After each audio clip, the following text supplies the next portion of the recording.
Friends, today we'll learn about diversity of life forms. First is taxonomy. Let's know about taxonomy. What do you mean by taxonomy? Taxonomy is a branch of biology that deals with the identification, nomenclature, and classification of organisms. Now let's know about levels of taxonomy. There are three levels of taxonomy. One is alpha taxonomy, second is beta taxonomy, and third is gamma taxonomy. Alpha taxonomy means it is concerned with finding, describing, and naming of organisms. This is the first and the most basic step in taxonomy. Next is beta taxonomy. It includes identification of natural groups and biological classifications. Third is gamma taxonomy. It includes study of evolutionary processes and patterns. Now let's know about nomenclature. Nomenclature is the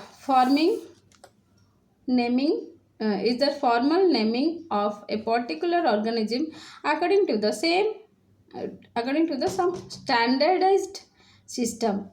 The fundamental principle of nomenclature is that each organism must have only one scientific name. In contrast to scientific names, many organisms also bear common names, which is generally used by people within a limited geographic region.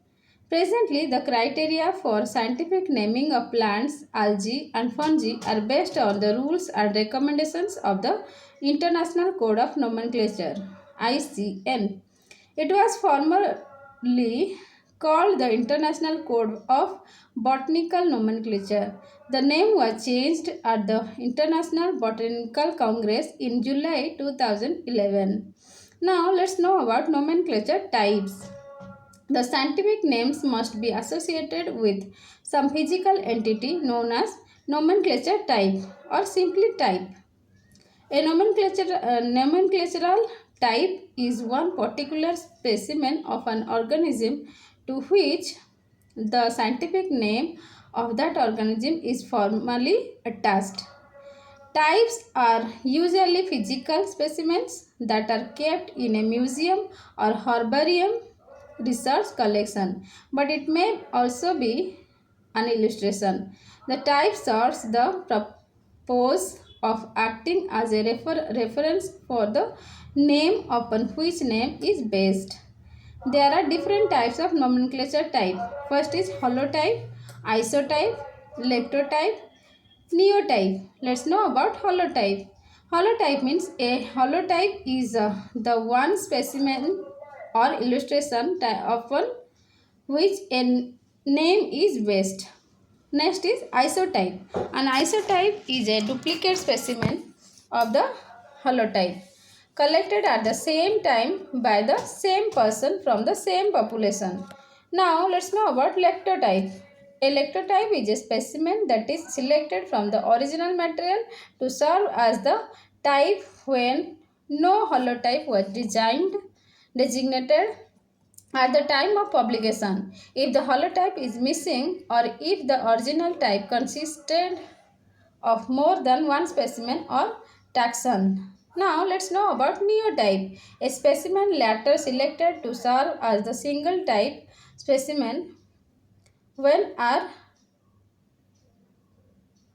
original holotype has been lost or destroyed, where the original author never cited a specimen.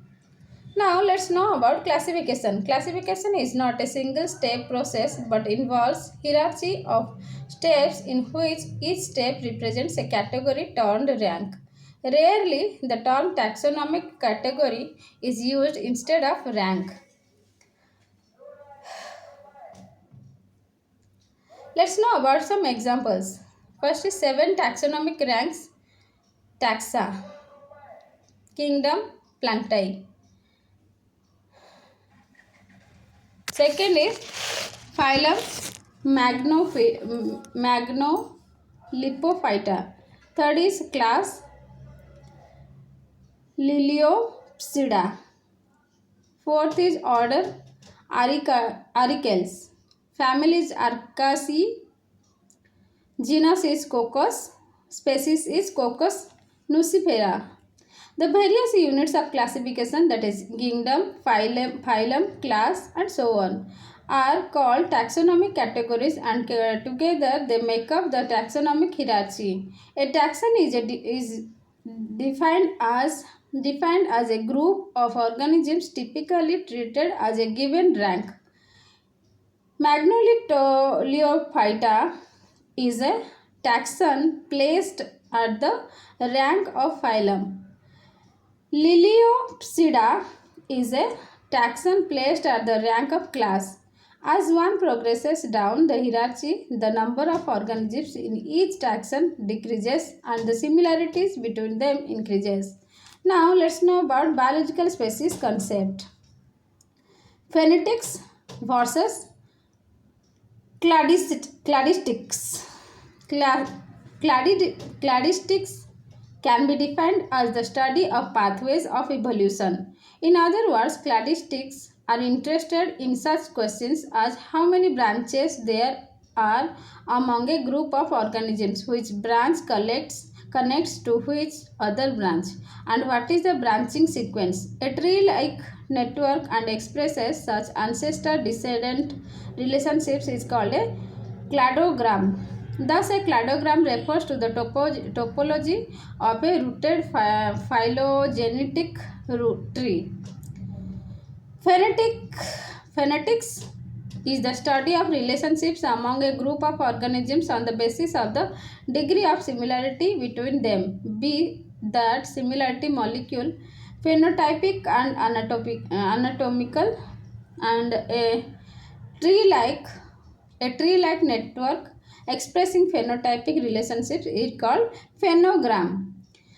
Phonetics, also known as taximetrics, is an attempt to classify organisms based on an overall similarity, usually in morphology or other observable traits, regardless of their phylogeny or evolutionary relation. It is closely related to numerical taxonomy, which is concerned with the use of numerical methods for taxonomic classifications. Phonetics has largely been superseded by cladistics for research into evolutionary relationships among species.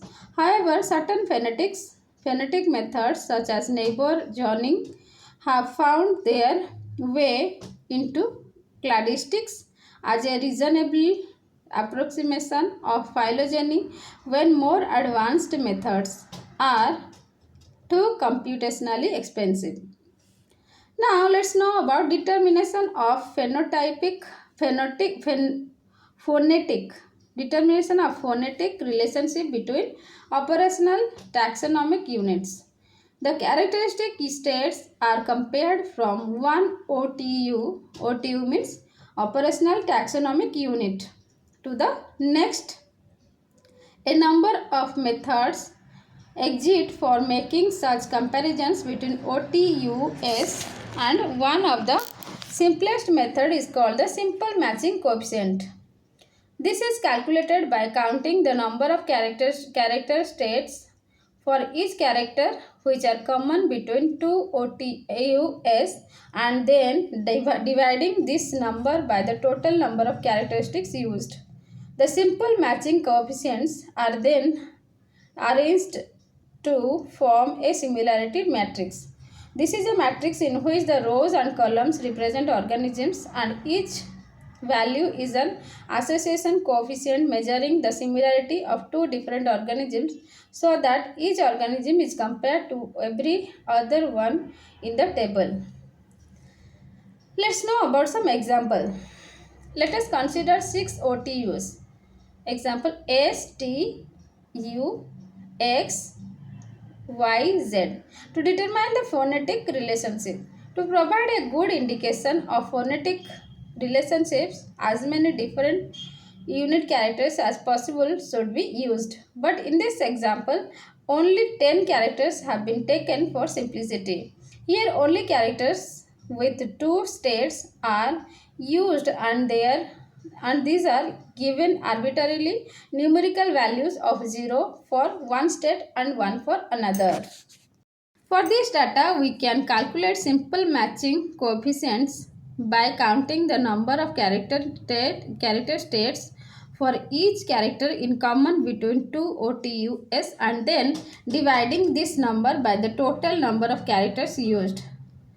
For example, the coefficient between S and T equals to character states is in common divided by total of the character, that is 8 divided by 10 equals to 0.8. Such calculations are done between all pairs of OTUs and the resultant figures are displayed in a data matrix of coefficient of association. The higher the coefficient of association, the more closely related to the related are the OTUs. Based on this data matrix of coefficient of association, a phenogram can be constructed. The vertical lines delineating groups or clusters of OTUs are based on the coefficients of association. They show the S and T as well as U and X are similar at the 0.8 level and Y and Z are similar at 0.9 level. The former two pairs of OTUs are more similar to each other than either pair is to latter. The level at which they are connected is based on an average value of the pairs S and U. S to U, S to X, T to U, T to X. Let's know the equation. S to U in a bracket plus S to X in another bracket plus T to U in a bracket plus T to X another bracket divided by 4 equals to 0.5 plus 0.7 plus 0.7 plus 0.5 whole divided by 4 equals to 0.24 divided by 4 equals to 0.6. The relationship of Y and Z to the other four OTUs is assessed in the same way and found to be 0.42. Now let's know about cladistics. It is an approach to biological classification in which organisms are grouped together based on whether or not they have one or more shared unique characteristics that come from the group's last common ancestor and are not present in more distant ancestors.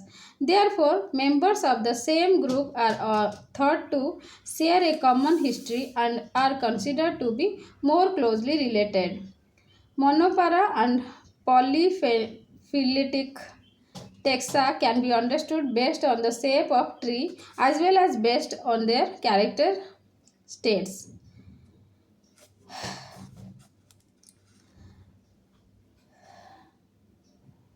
Let's know about some node-based definition and characters based on definition. First term is monophyly.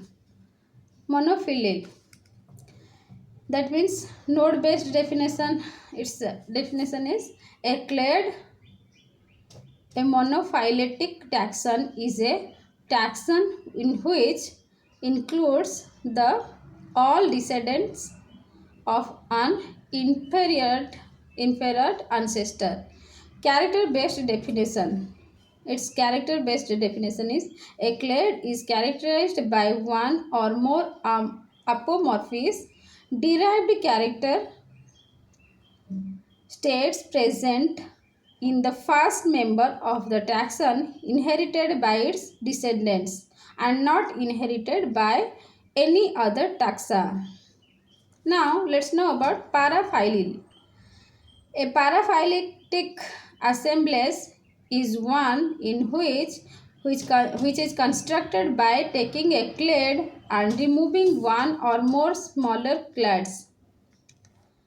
Its characters-based definition is a paraphyletic assemblage is characterized by one or more Plesiomorphism, character states inherited from ancestors but not present in all of these of their descendants. As a consequence, a paraphyletic assemblage is truncated in that it includes one or more clades from an otherwise monophyletic taxons. Now let's know about polyphyletic. Polyphyly. Polyphyly. A polyphyletic assemblage is one which is neither monophyletic nor paraphyletic. Its characters-based definition is a polyphyletic assemblage is characterized by one or more homoplacies. Character states which have converged or reverted so as to be the same but which have not been inherited from a common ancestor. No systematist recognizes polyphyletic assemblages as taxonomically meaningful entities, although ecologists sometimes consider them meaningful labels for functional participants in ecological communities. Now, let's know about synapomorphisms are the basis for cladistics. Cladistics is a particular method of hypothesizing relationships among organisms. Like other methods, it has its own set of assumptions, procedures, and limitations. Cladistics is now accepted as the best method available for phylogenetic analysis, for it provides an explicit and testable hypothesis of organismal relationships. The basic idea behind cladistics is that members of a group share a common evolutionary history and are closely related, more so to members of the same group than to other organisms. These groups are recognized by sharing unique features which were not present in distant ancestors. These shared derived characteristics are called synapomorphisms. Now let's know about biological species concept. Biologists almost universally agree that the species is a fundamental natural unit. Taxonomists practically define species by means of morphological or phonetic characters. If one group of organisms consistently differs from other organisms, it will be defined as a separate species. However, the most widely accepted species concept is the biological species concept. It defines species in terms of interbreeding. According to Ernst Mayr, species are groups of interbreeding natural populations that are reproducibly isolated from other such groups. Reproductively isolated means that members of the species do not interbreed with members of other species. The biological species concept explains why the members of a species resemble one another and differ from other species. When two organisms breed within a species, their genes pass into their offspring. As this process is repeated, the genes of different organisms are constantly shuffled around the species gene pool. Now let's know about five kingdom system. In the early days of biology, all organisms are classified as either plants or animals. In year 1969, Robert H. Whitaker, an American taxonomist, described a five kingdom classification. A five kingdoms are Monera, Protista, Plantae, Animalia, and Fungi. Monera means prokaryotes. His classification is based on two main criteria: the level of organization of the organisms and their method of nutrition. He recognized two levels of organization: prokaryotes and eukaryotes. Prokaryotes which are without nucleus, and eukaryotes means which are with nucleus. Eukaryotes are further subdivided into unicellular and multicellular eukaryotes. The methods of nutrition were heterotypic. Heterotypic means which are further subdivided into ingestive and absorptive and autotrophic. Monera, that is prokaryotic cellular organization. Protista, that is unicellular eukaryotes.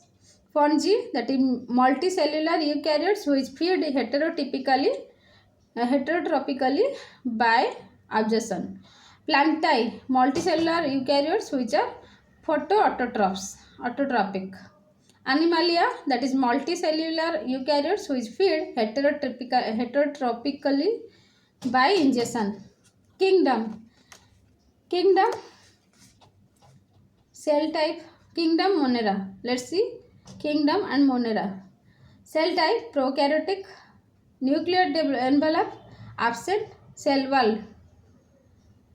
Non-cellulose, mode of nutrition autotrophic, that means chemosynthetic or photosynthetic or heterotrophic. Multicellularity, that means multicellularity is absent. Genetic recombination, conjugation, transduction, transformation. Kingdom, another kingdom Protista. Cell type eukaryotic, nuclear envelope that is present, and cell wall present in some form, various types. Mode of nutrition, that is autotrophic, heterotrophic or combination of these. And multicellularity, that is absent in most forms. Genetic recombination, that is fertilization and meiosis. Then let's know kingdom fungi. Okay, kingdom is fungi. Cell type, here cell type is eukaryotic, nuclear envelope present. Cell wall is chitin and other non-cellular cellulose polysaccharides. Mode of nutrition heterotrophic. Multicellularity present in most forms. Genetic recombination, fertilization and meiosis. Kingdom Plantae, that is cell type eukaryotic, nuclear envelope present. Cell wall is cellulose and other polysaccharides. Mode of nutrition autotrophic. Multicellularity, that is present in all forms.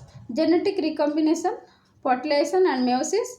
Kingdom Animalia, cell type eukaryotic, nuclear envelope present, cell wall is absent. Mode of nutrition heterotrophic. Multicellularity present in all forms.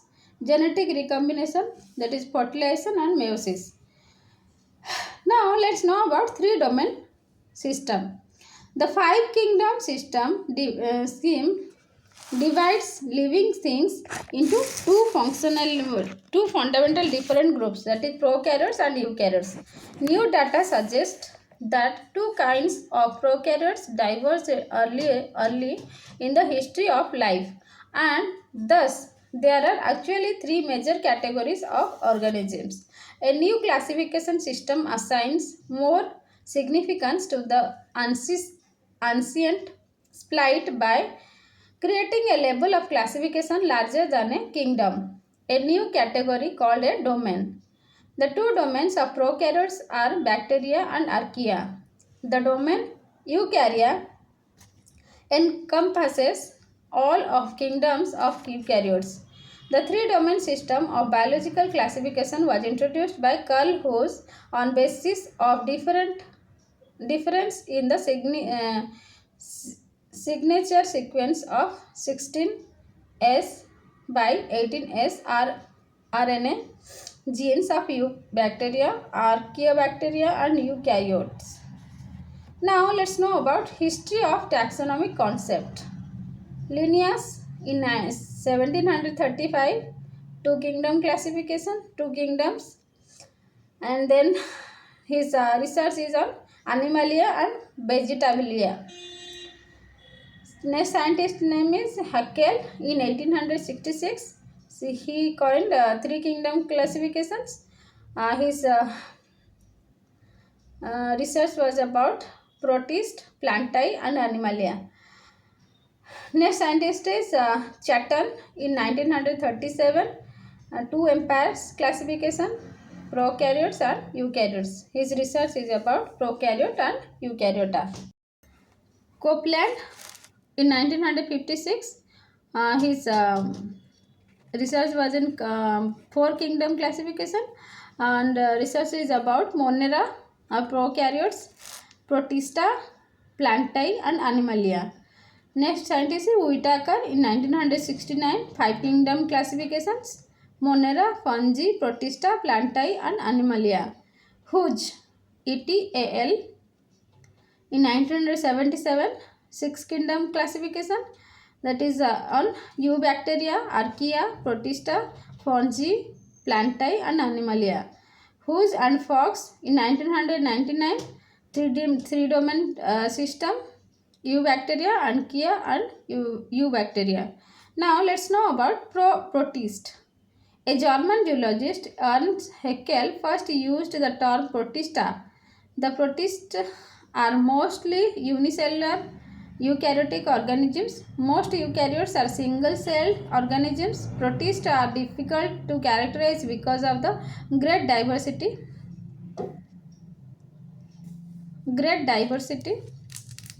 of the kingdom. Now let's know about protozoa and protist. The protozoa are all unicellular heterotrophs, mostly free living. They obtain their nutrition by ingesting other organisms or dead organic materials.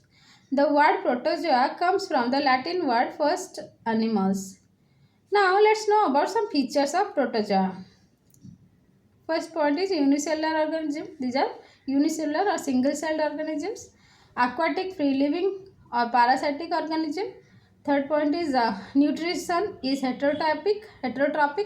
Locomotion with the help of pseudopodia, cilia or flagella.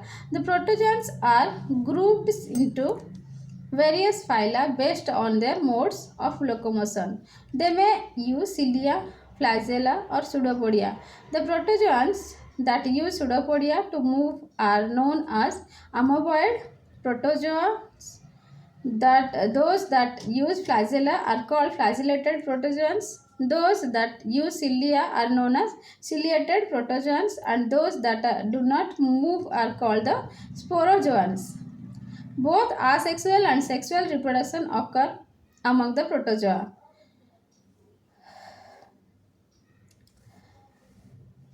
Now let's know about some protozoan diseases in humans. Disease amoebiasis. Disease name is amoebiasis. Its causative agent is Entamoeba histolytica. Transmission is through water and food. Next disease is giardiasis. Giardiasis, that is causative agent is Giardia lamblia, and its transmission is water contact. Okay, water and hand contact. Next disease is trichomoniasis, that is causative agent is Trichomonasis vaginalis, that is transmission through sexual contact. Next disease is African sleeping sickness. Causative agent is Trypanosoma brucei. Transmission is through flies. Tsetse fly or Glossinia. Next disease is American sleeping sickness. Causative agent is T. cruzi, and transmission is through tritomid bug. And next disease is Leishmaniasis. Causative agent is Leishmania donovani, and transmission is through sandfly. Next disease is Balantidiasis. Causative agent is Balantidium coli. It is through transmission is through food and water. Next disease is malaria. Its causative agent is Plasmodium species, and transmission is through mosquito. Photosynthetic protists. Let's know about photosynthetic protists. Photosynthetic protists constitute the majority of phytoplanktons. They account for about 70 to 80% of global photosynthesis. Some example photosynthetic protists are there and their characteristic features we will discuss. First is dinoflagellates. Dinoflagellates or phylum, its phylum is Pyrophyta, are unicellular flagellated protists. They are found mainly in marine environment. Dinoflagellates are mostly biflagellate. Flagella have a characteristic arrangement in dinoflagellate. One long flagellum lies in a longitudinal groove with its distal end free and responsible for swimming. About half of all dinoflagellates are photosynthetic and many of them are mixotropic. Most photosynthetic dinoflagellates typically contain chlorophylls A and C. Many dinoflagellates lack a photosynthetic apparatus and hence heterotrophs. Diatoms. Diatoms are the chief producers in the oceans. They are found in both marine and freshwater environments. They contain a unique glass-like wall made of hydrated silica embedded in an organic matrix. Cell wall is known as prostule which is divided into two halves, namely epitheca and hypotheca.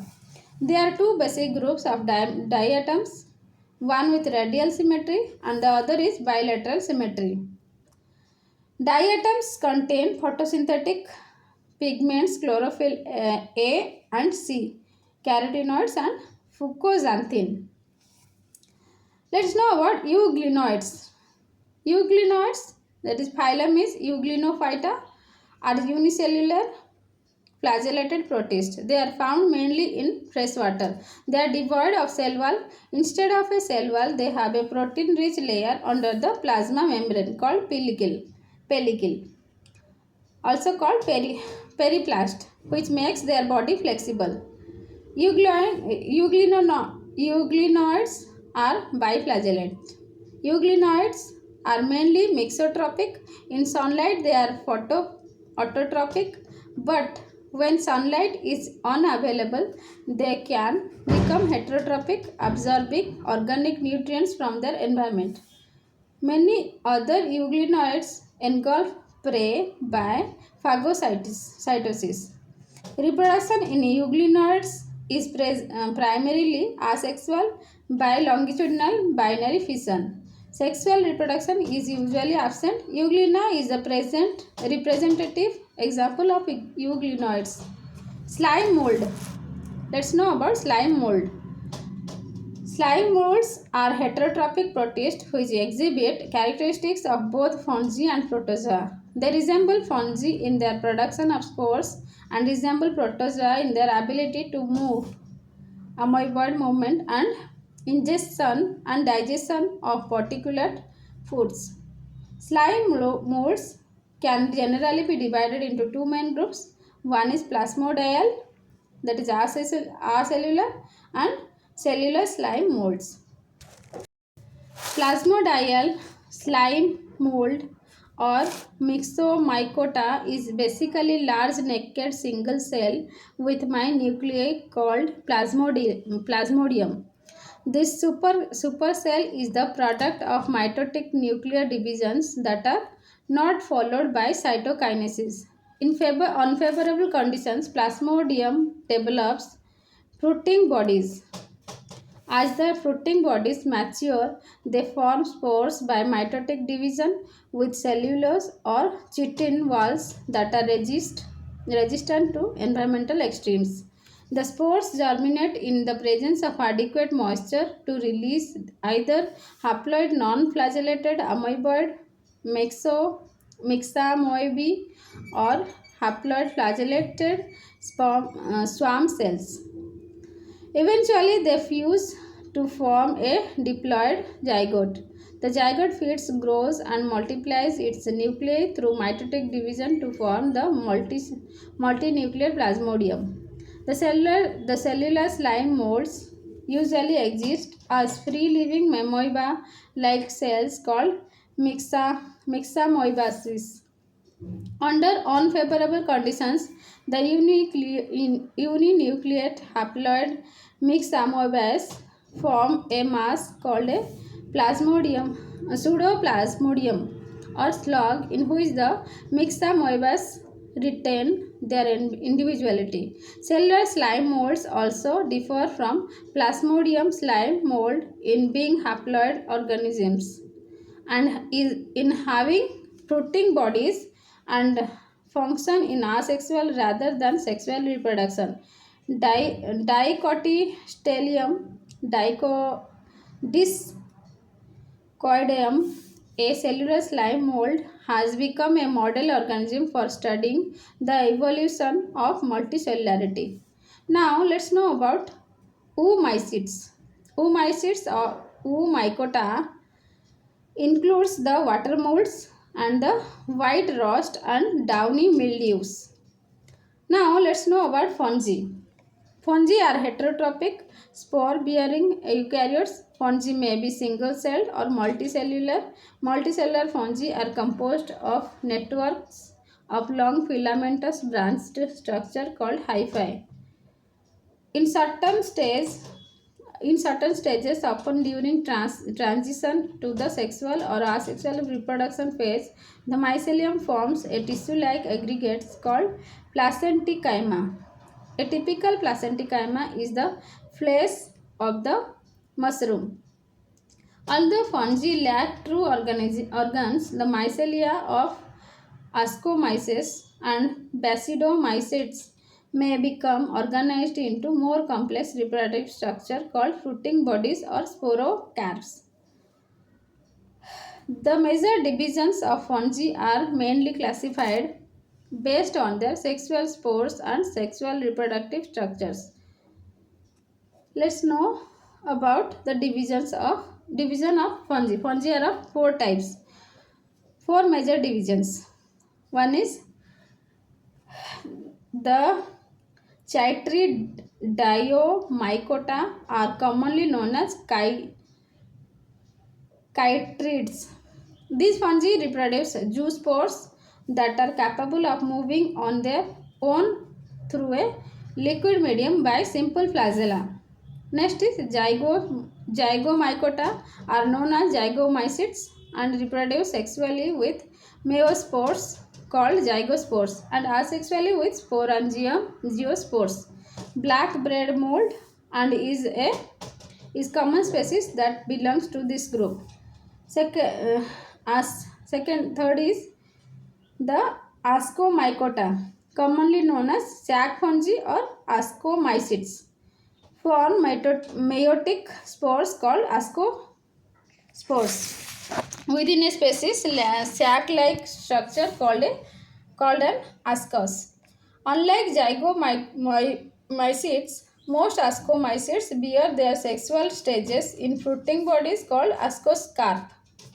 This division includes morels, some mushrooms and truffles, as well as single-celled yeast and many species that have only been observed undergoing asexual reproduction. Because the reproducts of meiosis are retained within the sac-like ascus, several ascomycetes have been used to elucidating principles of genetics and heredity.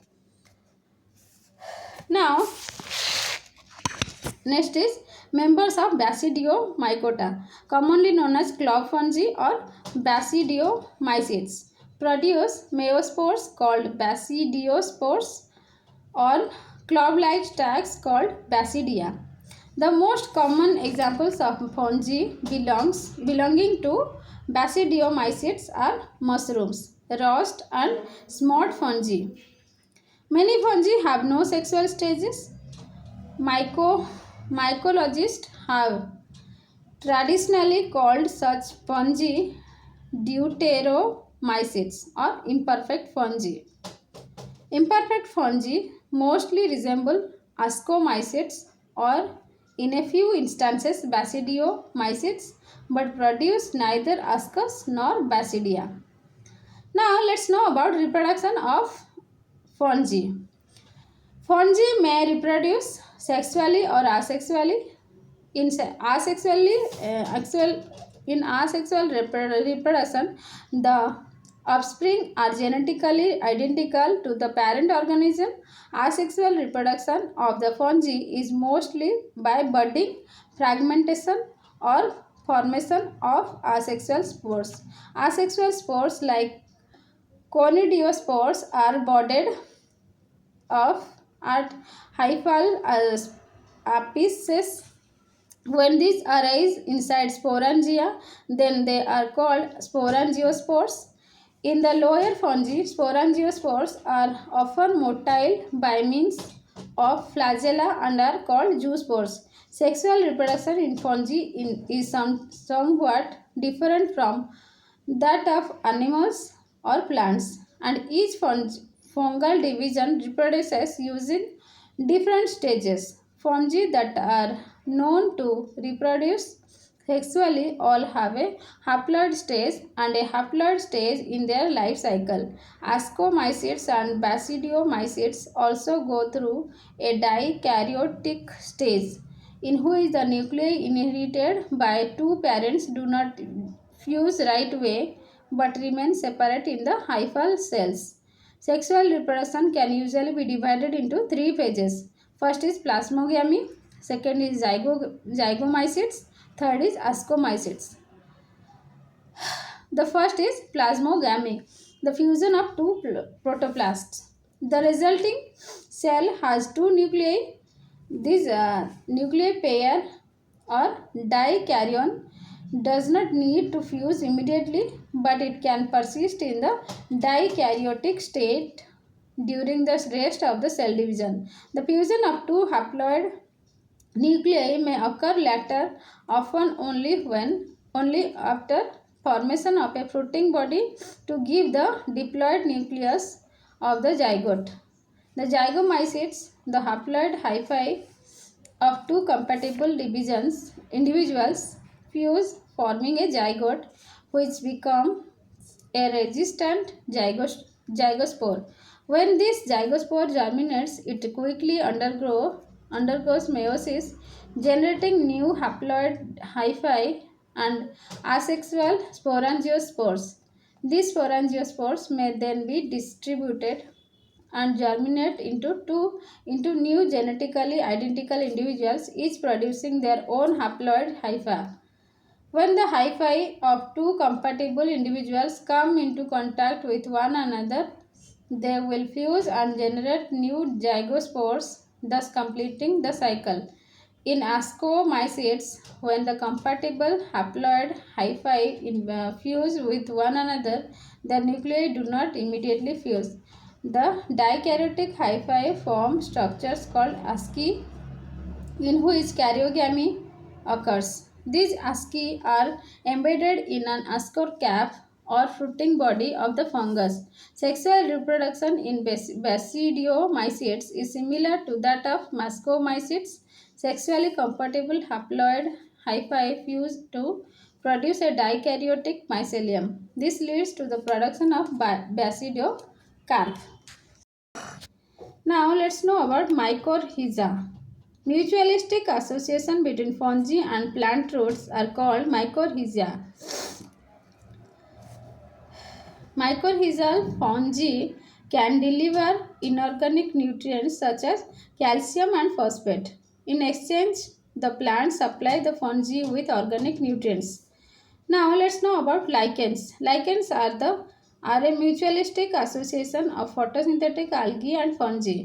The photosynthetic partners are typically unicellular or multicellular green algae or cyanobacteria. The fungal component may be a member of Ascomycetes or member of Basidiomycetes. The fungus usually gives a lichen its oval shape and structure, and tissues formed by hypha account for most of the lichen's mass. Now let's know about plantae. The kingdom plantae are multicellular eukaryotes with photosynthetic nutrition. Cells typically have cellulose wall, vacuole, plastids, and several photosynthetic pigments, which always include chlorophyll. A.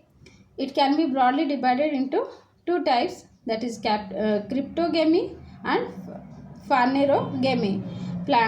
Cryptogamy means plant without seeds, and phanerogamy means plant with seeds. For cryptogamy, example algae, that is Thallophyta, Bryophyta, Telidophyta. And phanerogamy example is gymnosperm and angiosperm. Now let's know about plant life cycle. The sexual life cycle in plants alternate between diploid and haploid phases. Sporophyte literally means spore plant, and gametophyte means gamete plant. The haploid gametophytic body produces gametes by mitosis, whereas the diploid sporophytic phase produces meiospores by the process of meiosis. The diploid phase produces the haploid phase by meiosis. The haploid gametes then fuse to make a zygote that starts another diploid phase. Three distinct versions of a generalized sexual life cycle occur among plants. Now let's know about haplontic life cycle. In haplontic life cycle, the zygote divides by meiosis to form a haploid cells. Each of these cells divides by mitosis to produce a multicellular haploid individual that eventually gives rise to gametes by mitosis. Now let's know about diplontic life cycle. In diplontic life cycle, the haploid gametes are formed by meiosis in a multicellular diploid individual and fuse to form a diploid zygote that divides to produce another diploid individual. This type of life cycle is characteristic of most animals and some protists as well as some green and brown algae. Haplodiplontic life cycle. Let's know about haplodiplontic life cycle. In haplodiplontic life cycle, the diploid sporophyte individual produces haploid spores as a result of meiosis, and these meiospores do not function as gametes but germinate and grow by mitosis into the multicellular haploid gametophytic phase of the cycle. The gametophytic bodies eventually produce gametes that fuse to form diploid zygotes. These zygotes in turn differentiate into diploid individuals. Fertilization restores the diploid phases in this cycle. Both phases are multicellular, however, they differ in their dominance.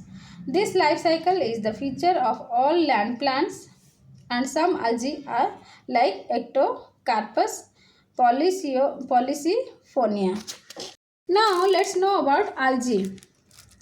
Algae are chlorophylls bearing thyroid organisms.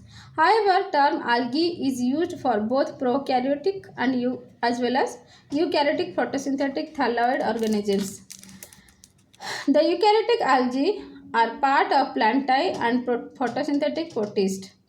The algae belongs to plantae can be described as non-vascular, that means no xylem and phloem, non-embryophytic, that means no embryo development, and thyroid, that means body not differentiated into root, stem and leaf, that is plant. Algae includes three main groups of algae: green algae, red algae, brown algae, distinguished by some characteristics. Let's know about the characteristics. First is primary photosynthetic pigments, second is storage product, third is cell wall composition, fourth is type and location of algae.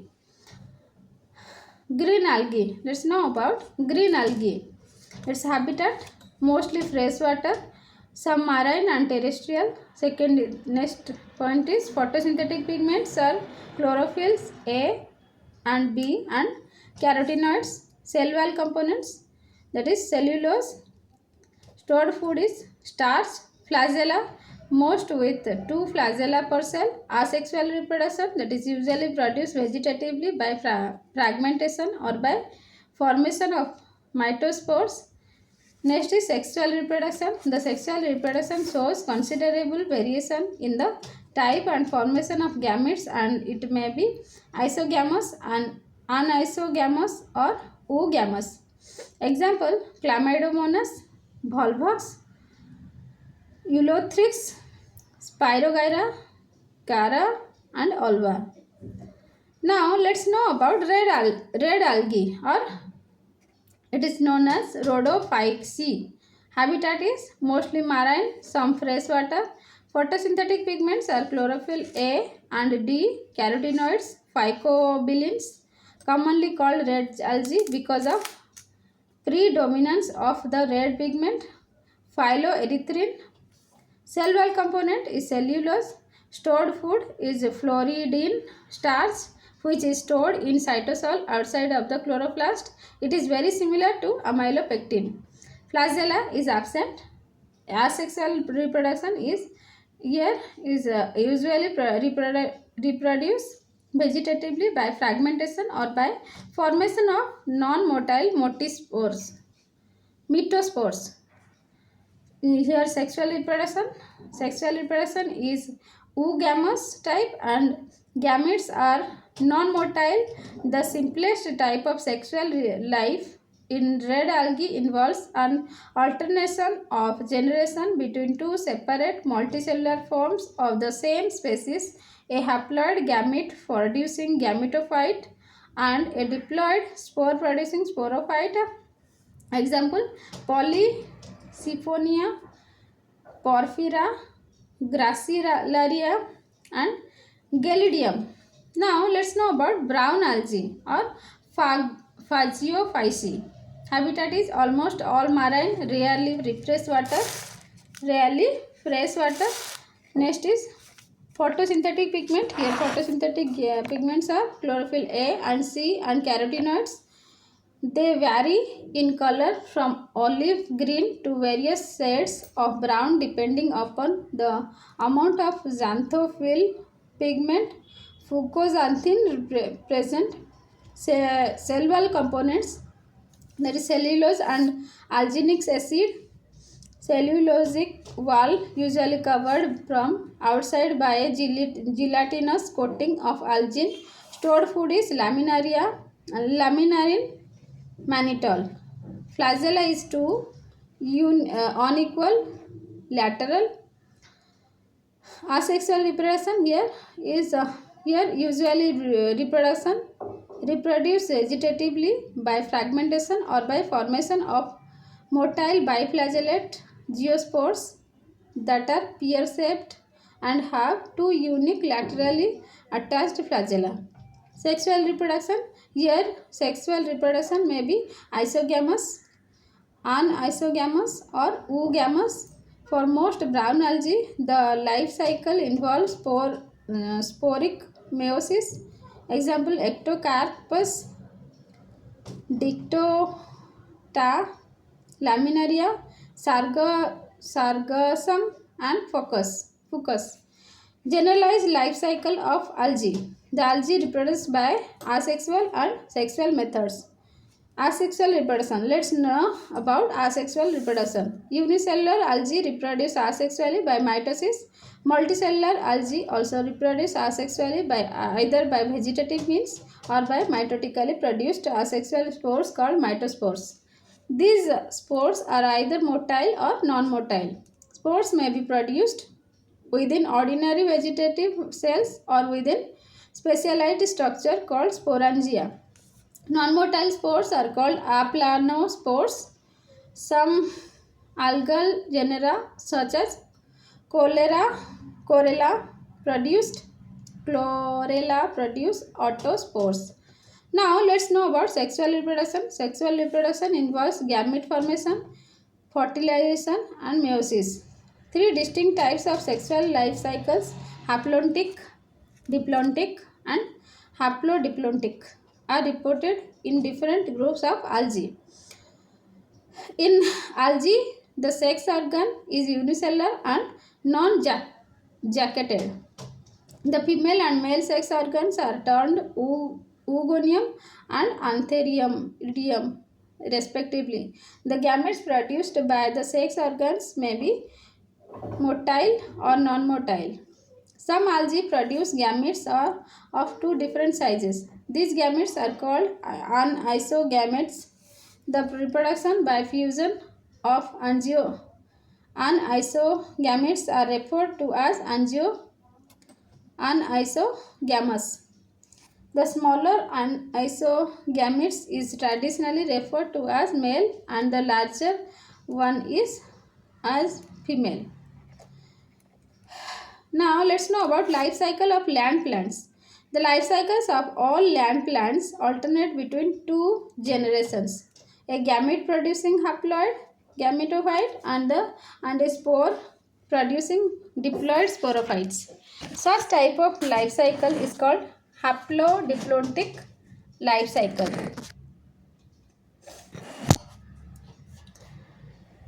The sporophyte generation of a plant produces spores as a result of meiosis. Meiosis takes place in specialized cells called spore mother cells. The haploid spores represent the first cell of the gametophyte generation. Spores do not fuse with one another as gametes do. Instead, they divide by mitosis, producing a multicellular haploid individual and the gametophyte. The gametophyte generation of a plant produces gametes, eggs, and sperms as a result of mitosis. They are haploid like the gametophyte that produces them. They fuse to form a zygote, the first cell of the sporophyte generation. The basic cycle involved in haploid diploidic life cycle can be well known. Now let's know about bryophytes. Bryophytes are amphibians, that is, although majority of them are terrestrial, they require lots of moisture and humidity in their surrounding. Most bryophytes are small, compact, green plants like green algae. They produce chlorophyll A and B, starch, cellulose, cell walls, and motile sperm. Bryophytes usually grow very slowly. Plant organization in bryophytes is of two types, thalloid and leafy. In leafy form, the leaf and stem are simple without vesicular tissue and belong to the gametophytic generation. Thallus grows prostrate on the ground. Thallus as well as leafy form get attached to the substratum by delicate unbranched unicellular hair-like organs called rhizoids. Bryophytes lack well-developed vascular tissues and lignified tissues. As a result, they grow low to the ground and absorb water by capillarity. However, not all bryophytes are strictly non-vascular. For example, some mosses have a central strand of conducting cells that are functionally equivalent to xylem and phloem.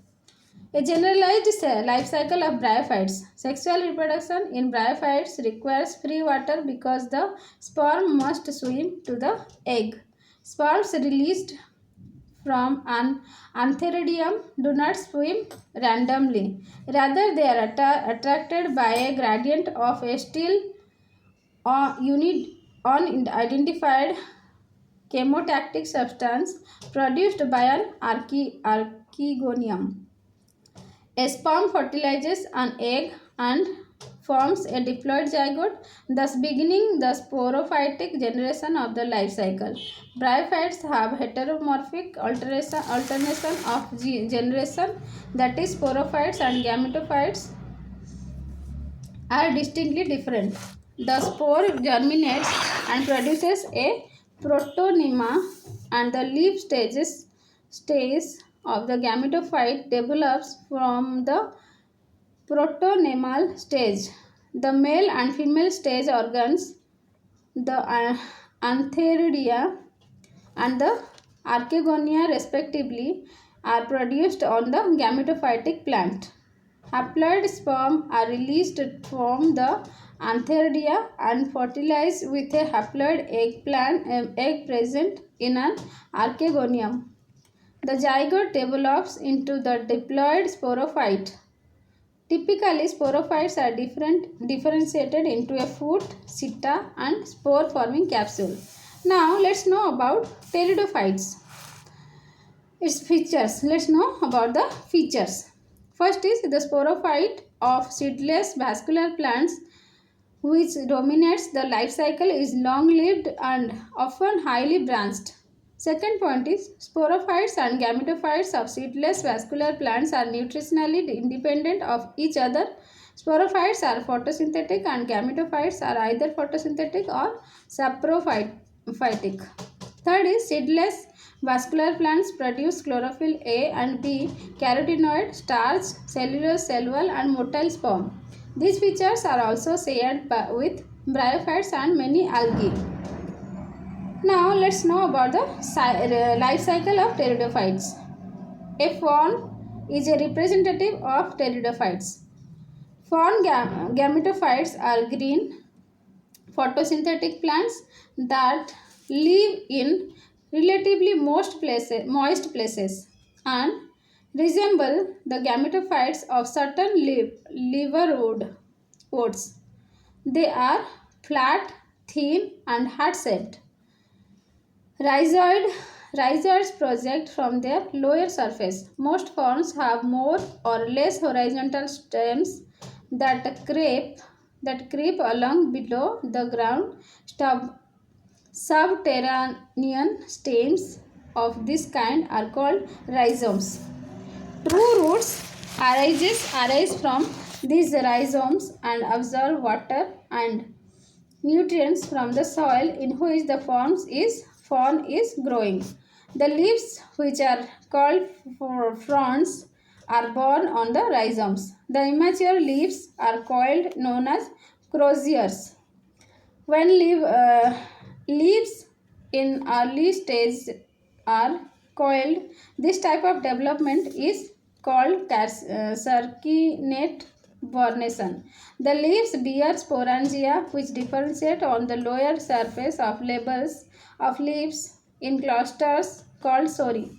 The fern life cycle differs from that of a moss primarily in the much greater development independence and dominance of the fern sporophyte. Now let's know about gymnosperm. Gymnosperms are a group of vascular seed plants. In these plants, the ovules are not enclosed by ovary wall and remains exposed both before and after fertilization. The term gymnosperm derives from the Greek word gymnos, which means naked, and sperma means seed.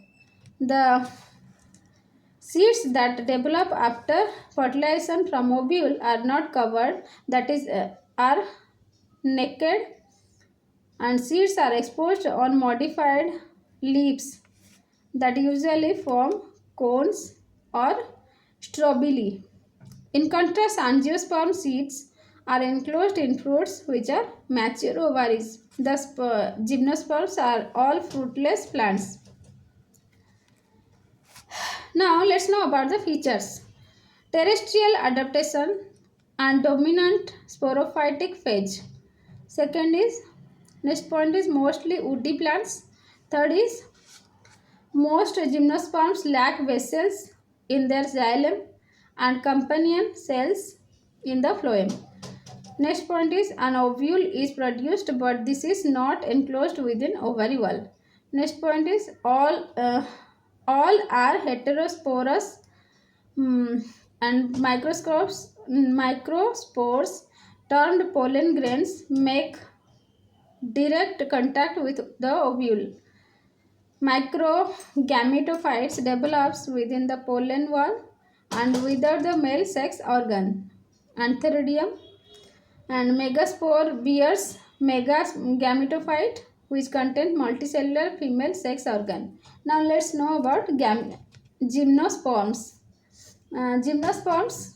Next point is gymnosperms differ from the seedless plants in not requiring water for sperm to swim into reach the egg. Thus, except cycads, the maiden hair tree, all gymnosperms are non-flagellated sperms. No double fertilization to produce endosperm. The endosperm nutritive tissue for the embryo is haploid. Now let's know about angiosperm. Angiosperms are a major group of land plants. The angiosperms, that is flowering plants.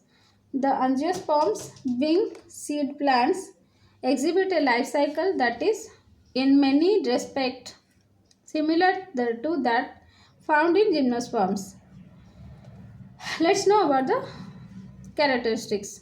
Dominant, these are dominant sporophytic phase, vessels present in their xylem and companion cells in phloem. Next point is ovule. The ovule develops within ovary of a carpel and enclosed by ovary wall. Next point is all are heterospores. Micro or male gametophyte develops within microspore and without antheridium. Megaspores bears mega or female gametophyte and without archenogonium. The gametophytes of angiosperms are much reduced in size and cell number. The mature microgametophyte within the pollen grain consists of only 3 cells, and the mature mega gametophyte within the ovule in most angiosperms consists of only 7 cells and 8 nuclei. Next point is pollination in angiosperms is indirect, in which pollen is deposited on the stigma of the carpel rather than directly on the ovule as in the situation in gametospores is gymnosperm. Double fertilization characteristically occur in angiosperms to produce embryo as well as endosperm. The endosperm nutritive tissue for the future embryo is not haploid but triploid and forms after fertilization. Now let's know about the flower. Flower is modified shoot of limited growth.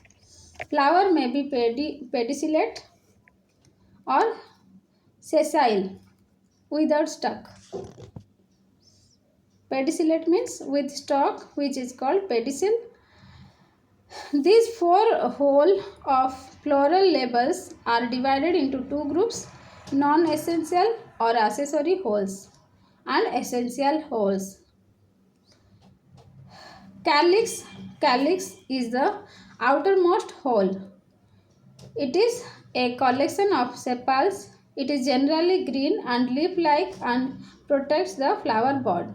Corolla is a collection of petals. The petals are generally large, brightly colored and may have fragrance and help in pollination by attracting insects. The number of sepals and petals is usually constant for a species. Flowers of monocotyledons usually have 3 sepals and 3 petals. Those of dicotyledons usually have 4 or 5 of each. Androecium is a collection of stamens. A stamen has 2 parts, the filament and the anther. A typical anther is a bilobed structure present at the tip of the filament. It bears 4 pollen sacs which are filled with tiny grains called pollen or pollen grains. On the basis of the length of the stamens, there may be 2 different conditions: didynamous and second is tetradynamous. Didynamous means in this case out of 4 stamens 2 are long and 2 short. Example ocimum. And tetradymous means in this case out of 6 4 are longer forming an inner hole while 2 are short forming an outer hole. Example mustard family. Gynoecium or pistil is a collection of carpels. The sterile gynoecium or pistil is known as pistiloid. Each carpel has 3 parts: ovary, stigma, style. Let's know about ovary. It is the swollen basal part of the carpel that contains one or more ovules which later become seeds. Each ovule encloses the embryo sac. Stigma. It is attached to the style and receives the pollen grain. And next is Third is style. It forms the neck of the carpel to which stigma is attached. Styles may be described as terminal style if a style is lying in the same straight line with the ovary. Example, China rose. Lateral style. Lateral style means if a style arises from the side of the ovary, that is in strawberry. Next is gynobasic style. If a style arising from the depression in the center of the ovary or directly from thalamus. Example, osimum. When the base of the style is swollen to form a pad-like structure, it is termed as stylopodium. Now let's know about position of ovary. Depending primarily upon the apparent position of the other parts of a flower with respect to the ovary, flowers may be hypo, peri and epigynous. Hypogynous. Ovary occupies highest position on thalamus and stamens, petals and sepals are successively inserted below it. Example, citrus or stellaria. The condition is known as hypogyny and ovary is termed as superior ovary. Now, epigynous. The thalamus completely covers the ovary and bears sepals and petals and stamens on the top of the ovary. Example, coriandrum or cucurbits guava. The condition is known as epigeny and ovary is termed as inferior ovary. Now let's know about perigynous. Here the thalamus grows around the ovary to form a cap and bears sepals, petals and stamens on the rim of the cup. The condition is known as perigyny. Now let's know about the symmetry of flower. On the basis of symmetry, the flowers can be categorized into three types. First is actinomorphic, second is zygomorphic and third is asymmetrical. Let's know about briefly about these terms. First is actinomorphic. When a flower can be divided by any vertical plane into two equal and similar halves, it is called actinomorphic. That is in mustard and brinjal. Zygomorphic. When a flower can be divided into two equal and similar halves by only one vertical division, it is called zygomorphic. That is in pea plant and larkspur. Third is asymmetrical. When a flower cannot be divided into two equal and similar halves by any vertical plane, it is called asymmetrical. That is in example is canna. Now let's know about Animalia. Animals are multicellular eukaryotes with heterotrophic nutrition, usually ingestive. Animals are extraordinarily diverse in form and constituting millions of species, at least 4 million. The unicellular heterotrophic organisms called protozoa are now considered to be members of the kingdom Protista. Now let's know about levels of organization. Although animals are multicellular, but all of them do not exhibit the same pattern of cellular organization. Three different levels of organization exist in animals. First is cellular level, second is tissue level, third is organ level. In cellular level organization, as in sponges, the cells are arranged as loose cell aggregates. This is the lowest level of the organization in a multicellular organism. In coelentritis, the arrangement of cells is more complex. Here, the cells performing the same function are arranged into tissues. Hence, it is called tissue level of organization. The organ level of organization is exhibited by members of Platyhelminthes and other higher phyla where tissues are grouped together to form organs, each specialized for a particular function. In animals like annelids, arthropods, mollusks, echinoderms, and chordates, organs have associated to form functional systems, each system concerned with a specific physiological function. This pattern is called organ system level of organization. This is highest level of organization. Animals classification. Animals are extraordinarily diverse in form and constituting millions of species. The animals are broadly classified into vertebrates, invertebrates based on the presence of a spinal cord and backbone. Vertebrates include classes fish, amphibians, reptiles, birds, mammals, etc. Invertebrates include sponges, mollusks, arthropods, echinoderms, and coleanthrates. Coleanthrates. Now let's know about phylum Porifera, pore-bearing animals. Let's know about the characteristics. Sponges are primitive multicellular animals with cellular grades of organization. They have no fixed body shape and no plane of symmetry. A whole sponge can be regenerated from a few separated cells. Sponges can also almost be regarded not as individuals but as colonies of separate cells. Sponges are free-living, aquatic, and having neither nerves nor muscles. Body wall with two layers of loosely arranged cells and mesenchyme in between.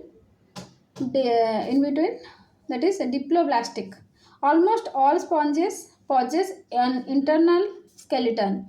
It may consist of tiny calcareous or siliceous spicules or of fine spongin fiber or of both.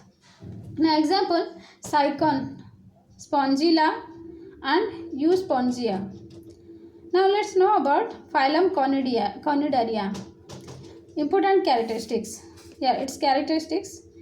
Coleanthrates have tissues but lack an organ system. They thus have a tissue level of organization. The body shows two main forms, polyp and medusa. The polyp is cylindrical and usually fixed but may be solitary or colonial. The medusa is an umbrella-like and generally free swimming but always solitary. Either or both the forms may occur in a species and may have many varieties. This is called polymorphism. The body encloses a single cavity, the coleanthrates. It provides the phylum its name. It has a single aperture, the mouth. There is no anus. The mouth serves both for taking food and for throwing out feces. Such a digestive cavity is said to be incomplete. Digestion is particularly extracellular and occurs in the coleanthrates and partly intracellular, which takes place within the gastrodermal cells. Example Physalia, Adamsia, Pennantula, and Mendrina, brain coral. Now let's know about flatworms or phylum Platyhelminths. Characteristics: acolomate, triploblastic, bilateral symmetrical organisms, possess a mouth, possess a mouth but no anus, blind sac body plan, digestive skeleton, circulatory and respiratory systems are absent, parenchymal glands serves as hydroskeleton, the body is soft and dorsoventrally flattened, it may be leaf-like or ribbon-like, it is without segmentation, the nerve system is ladder-like, the excretory system includes characteristic flame cells, leading into tubules that open out by one or more excretory pores. Fertilization is internal. Life history often includes larval stages. Asexual reproduction by transverse fission occurs in some forms. Example, tinny or tadpole and liver flock. Now let's know about phylum Achelminths. Characteristic Achelminths include pseudocollomates characterized by the presence of a cavity and the pseudocoel between the gut and body wall. Cavity is not lined with mesodermal epithelium. Sexes are separate. Fertilization is internal. Life history may be simplex or complex. There is no asexual reproduction amongst its various classes. Class Nematoda is the most important. Nematodes are aquatic, terrestrial, and parasitic. Elongated roundworms. Body covered with a cuticle. No circulatory and respiratory systems. Alimentary canal complete with muscular pharynx. Anus present. Sexes are separate. Example, Ascaris, Enterobius or Pinor, Filariaum, Rhaptidis, etc. Let's know about phylum Annelida.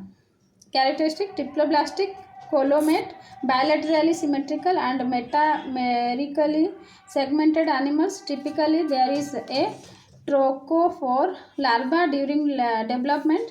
Example, blood-sucking leech or earthworm.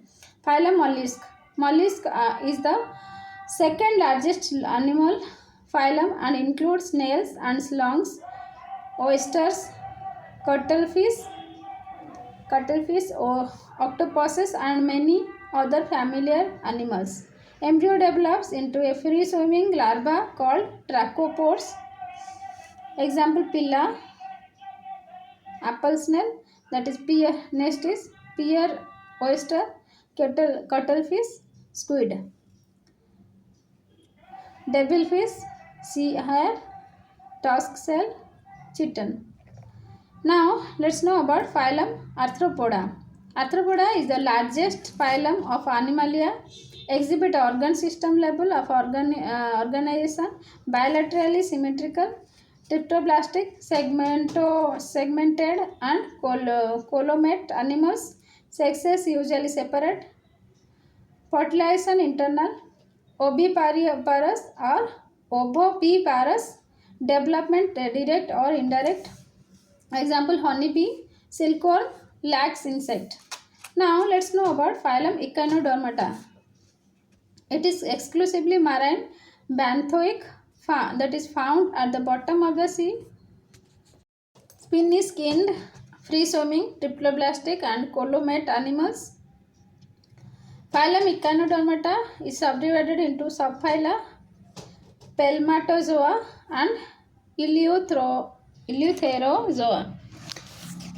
Subphylum Pelmatozoa has a single living class, Crinoidea, represented by sea lilies or feather stars like Antedon, Rhizocrinus, etc.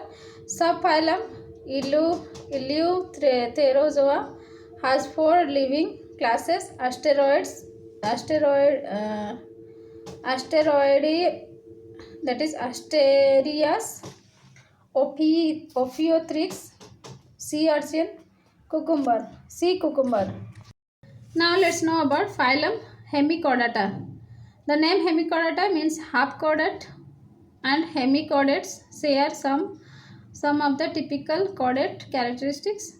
Important characters: exclusively marine, worm-like animals with organ system level of organization, bilaterally symmetrical, triploblastic and columate animals, perform sexually reproduction, sexes are separate, fertilization is external, development is indirect. Example, tongue worm. Psychodera, Sarcoglossus. Now let's know about phylum Chordata.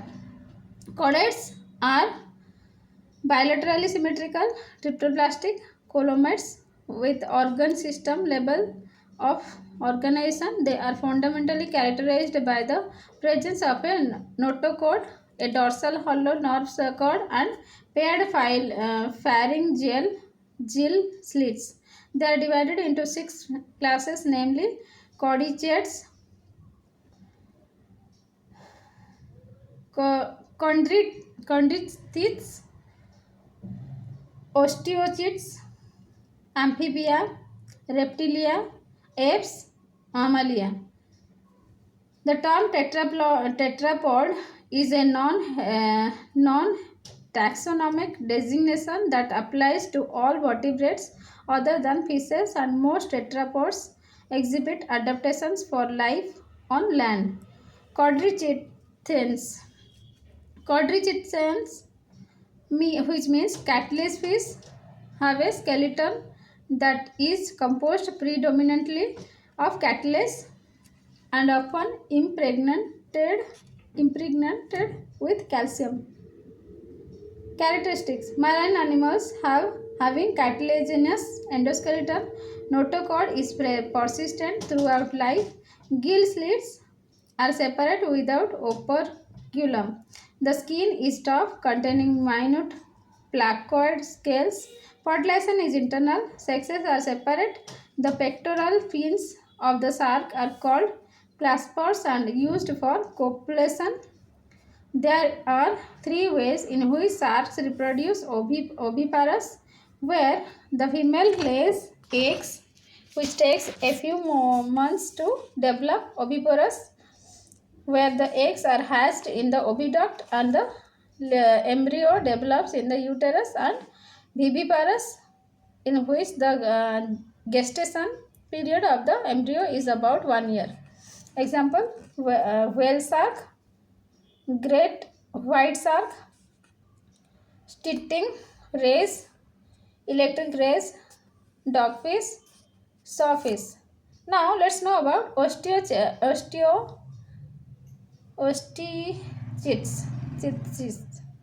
The vast majority of vertebrates belong to a superclass of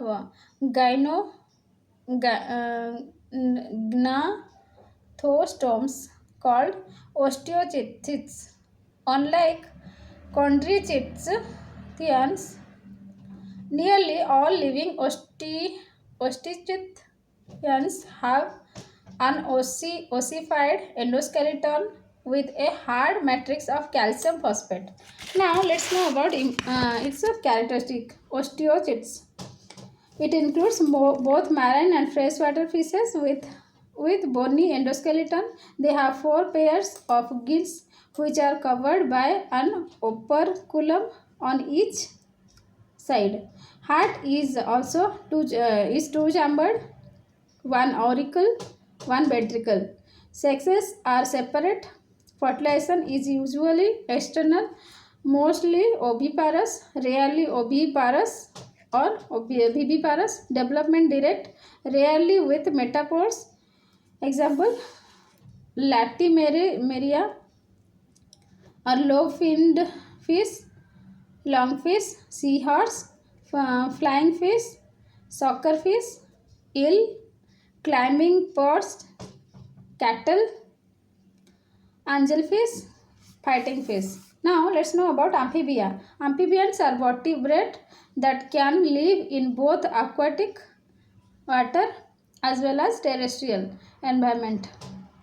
Terrestrial means land environment. The name amphibian is derived from the Greek word amphibios, meaning living a dual life. The first amphibians came into existence in the Devonian period. Important characters: soft, moist, and glandular skin, endoskeleton mostly bony. Notochord does not persist. The eyes have eyelids. A tympanium represents the ear. Respiration is by gills, lungs, and through skin. larvae with external gills which may persist in some aquatic adults. Sexes are separate. Fertilization is external. They are oviparous and development is direct or indirect. Example: blind owl, American salamander, tree frog, mud poppy, midwife toad, Indian bullfrog. Now let's know about reptilia. Reptiles are considered as the first animals on land with the ability to live and multiply on land with the help of their amniotic eggs. Most of them are tetrapods with four legs or leg-like appendages. The class name refers to their creeping and crawling mode of locomotion. Now, its characteristics. Let's know about the characteristics. They are mostly terrestrial animals and their body is covered by dry and conified skin. The skin is covered with scotted and scales. The skin has high levels of keratins, which prevents water loss from through the skin. Glands are usually absent. Snakes and lizards shed their scales as skin cast. Sexes are separate. Fertilization is internal. They are oviparous and development is direct. And examples are Indian freshwater crocodile, sea snake, king cobra, flying lizard, Komodo dragon, Tautora. And now let's know about apes. Ape is the name of the classes to which birds belongs in taxonomy. Important characters. Body usually spindle shaped with four divisions: head, neck, trunk, and tail. Skin is dry without glands except the oil or prin gland at the base of the tail. Many of the characters of birds are adaptations that facilitate flight. A bird's most obvious adaptations for flight are its wings and feathers. The forelimbs are modified into wings, epidermis covered with feathers. The presence of feather is most characteristic feature of apes. Fertilization is internal. They are oviparous and development is direct. Amniotic eggs with much yolk and hard calcareous cells. Embryonic membranes are present in egg during development. Example: crow, pigeon, parrot, ostrich, peacock, penguin, vulture, etc. Flightless birds like example: African ostrich, South American ostrich, Australian cassowary, Australian emu, tinamo, large grey kiwi. Now let's know about mammalia. Mammals are amniotes and distinguished from all other classes of vertebrates by two fundamental characteristics: hair and mammary glands, milk producing glands. During the Jurassic period, the first true mammals arose and diversified into a number of lineages. Many of them were which are extinct. The beginning of the Tertiary period was the start of the age of mammals. Modern mammals include monotremes, marsupial mammals, and placental mammals. There are two subclasses of mammals, that is Prototheria and Theria. Characteristics. Let's know about the characteristics of mammals. They are sweat glands and sebaceous gland in the skin, and their body is covered by hair. Next point is heart is four chambered. They are warm blooded animals. Only the left aortic arch is present. Now let's know about Prototheria. Prototherians are oviparous. The only prototherians surviving today are the monotremes, the dog-billed platypus, and two species of Echidna are the only living monotremes. Among living animals, only monotremes lay celled eggs.